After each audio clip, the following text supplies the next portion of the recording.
Les forces de l'ombre apparaissent lorsque vous vous détournez de la vérité. Ce n'est pas l'obscurité en elle-même qui vous effraie, mais ce qu'elle recèle. Salut les amis! Cette vidéo explique que nos peurs ne sont pas des menaces extérieures, mais le reflet de blessures intérieures, et que la force naît de la contemplation consciente de ces ombres. Avant de continuer, n'oubliez pas de liker et de vous abonner. Vous découvrirez ici une foule de choses intelligentes, utiles et fascinantes. Aujourd'hui, nous allons parler de comment surmonter la peur et commencer à travailler avec nos ombres intérieures. Votre peur n'est pas un ennemi, c'est une partie de vous qui aspire à se faire entendre. La peur vient rarement de l'extérieur. Elle naît de l'intérieur, comme une ombre que l'on ne remarque que lorsque la lumière change. Les entités de la peur ne sont pas des démons qui vivent à l'extérieur.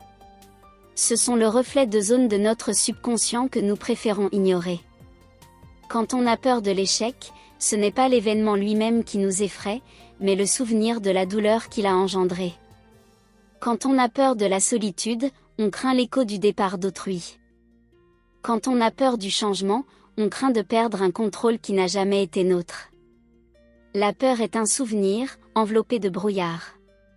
Pour cesser d'avoir peur, il n'est pas nécessaire de fuir.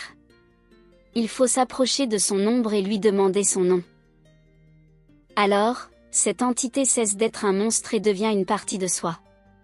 Force. Nommez votre peur, et elle perdra la face.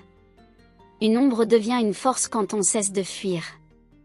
Partagez vos impressions sur ce que vous avez entendu, et n'oubliez pas de liker et de vous abonner à la chaîne. Merci d'avance.